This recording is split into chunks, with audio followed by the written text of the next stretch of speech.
Em nosso estudo de hoje, a lição 10 do livro Pensamento e Vida tem por título Entendimento.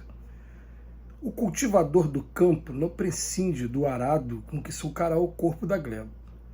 O estatuário recorrerá ao buril para afeiçoar o mármore à ideia criadora que lhe inflama a cabeça. A criatura interessada na produção de reflexos mentais protetores de sua senda não dispensará o entendimento para o alicerce do trabalho renovador.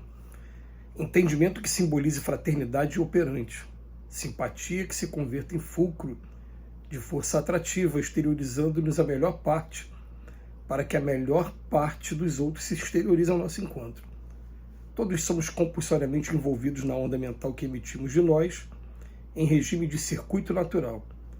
Categorizamos-nos bons ou maus conforme o uso de nossos sentimentos e pensamentos, que, no fundo, constituem cargas de energia eletromagnética com as quais ferimos ou acalentamos, ajudamos ou prejudicamos, vitalizamos ou destruímos, e que voltam invariavelmente a nós mesmos impregnada dos recursos felizes ou infelizes com que lhes marcamos a rota. Quando coléricos e irritadiços, agressivos e ásperos para com os outros, criamos por atividade reflexa o desalento e a intemperância, a crueldade e a secura para nós mesmos. E quando generosos e compreensivos, prestimosos e úteis para com aqueles que nos cercam, criamos, consequentemente, a alegria, a tranquilidade, a segurança e o bom ânimo para nós mesmos, nós próprios.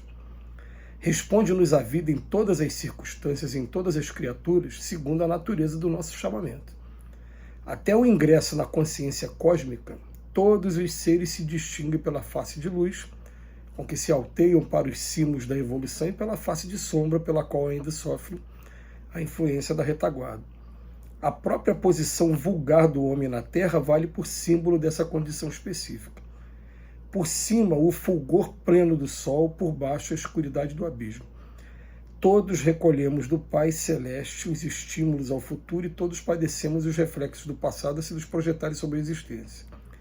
Desatando assim as algemas do mal que nós mesmos forjamos em detrimento de nossas almas, há que buscar o bem, senti-lo, mentalizá-lo e plasmá-lo com todos os potenciais de realização ao nosso alcance. Para começar, precisaremos separar o criminoso da criminalidade, como o lavrador que estabelece a diferença entre o verme e a plantação para abolir o domínio do primeiro e enriquecer a utilidade da segunda. E assim como o trabalhador rural extingue a praga salvando a lavoura, é necessário que o nosso entendimento improvise meios de auxiliar o companheiro que caiu sob o guante da delinquência sem alentá-lo. Apequenar-se para ajudar sem perder altura é assegurar a melhoria de todos, acentuando a própria sublimação. Entretanto, só o culto infatigável do entendimento para garantir-nos o equilíbrio indispensável no serviço do autoburilamento, em que devemos empenhar os nossos melhores sonhos, de vez que apenas o amor puro é capaz de criar em nossa mente a energia da luz divina a expandir-se de nós em reflexos de protetora renovação. A gente está lendo aqui o texto e, ao mesmo tempo, fazendo uma viagem aqui sobre as etapas espirituais que a gente vive, porque a gente leu um parágrafo aqui do Emmanuel, que Emmanuel fala assim: até o ingresso da consciência cósmica.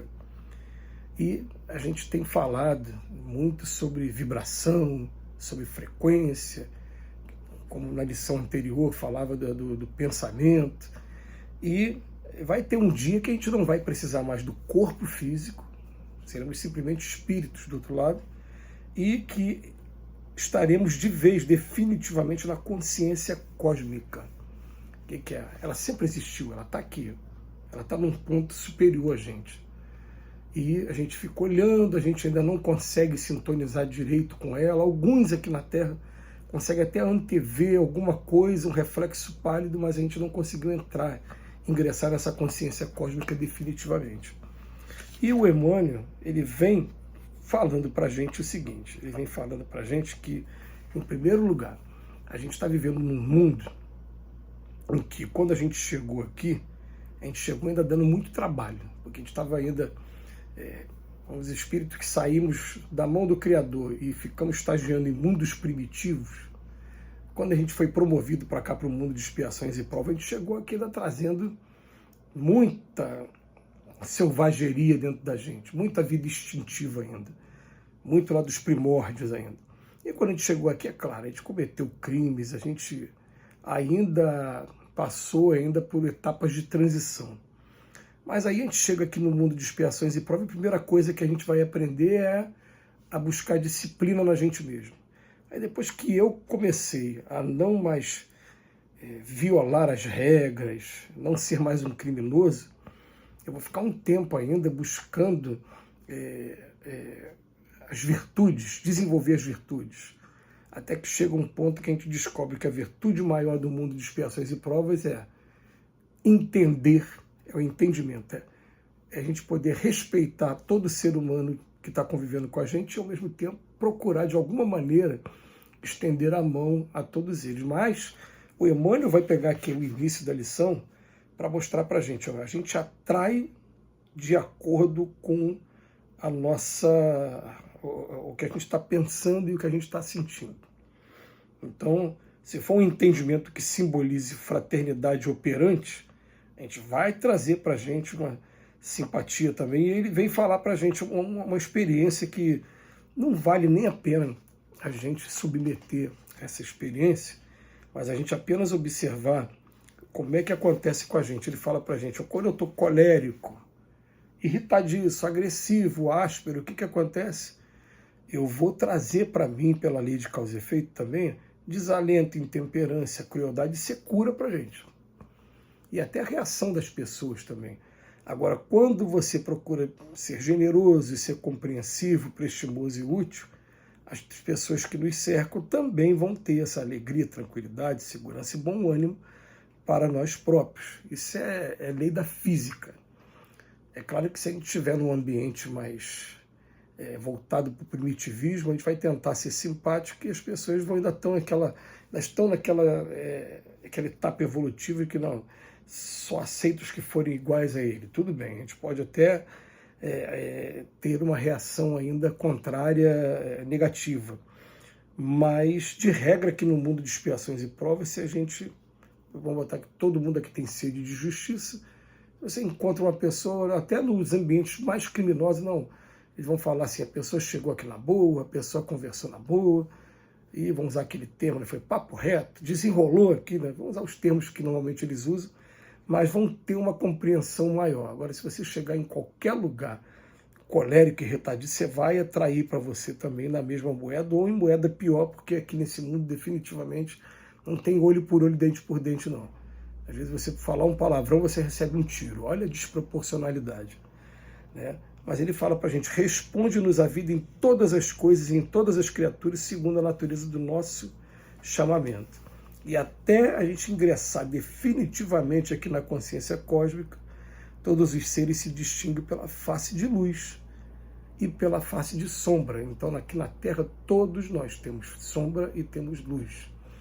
E no livro do Evangelho segundo o Espiritismo, quando vai falar da lei do amor, Allan Kardec faz questão de lembrar a gente que aqui na Terra não tem um ser sequer que já não traga um pouquinho de luz dentro, que ele desenvolve amor, às vezes pelos animais, às vezes por objetos imateriais, materiais ainda. A gente desenvolve amor somente pelos nossos mais próximos, mas desenvolve, e isso já é um pouquinho de luz. Tem lugares por aí, nos mundos primitivos, quando a gente está saindo da mão do Criador, que ainda é totalmente sombra, ainda não tem ainda aquela luz ainda começando a desenvolver no espírito. Aqui na Terra não, aqui a gente traz já um pouco de luz. Então, a gente vai desatando assim as algemas do mal, que nós mesmos forjamos em detrimento de nossas almas, e quando a gente começa a buscar o bem, senti-lo, mentalizá-lo e plasmá-lo. Mas às vezes a gente também observa alguns companheiros, e isso serve até para a gente também, né? A gente observa companheiros que eles estão desenvolvendo nesse momento uma disciplina, uma busca por uma disciplina muito grande consigo mesmo, e um rigor, uma falta de compreensão com os outros. É uma etapa evolutiva, que daqui a pouco fatalmente ele vai chegar à conclusão, tá, eu estou me disciplinando, mas agora eu tenho que aprender também que a luz, o candeeiro, quando é aceso, ele não pode ficar embaixo da cama, no lugar escondido, ele tem que ficar à disposição de todos. Quando a gente começa a colocar a nossa luz à disposição de outras pessoas, a gente começa a entrar no caminho do cristianismo, e a gente não vai concluir essa etapa enquanto a gente estiver aqui na Terra, porque na Terra não é lugar de perfeição. a gente vai estar habilitado pelo menos para ir para mundos regenerados, para ser promovido. Que Jesus nos abençoe hoje e sempre.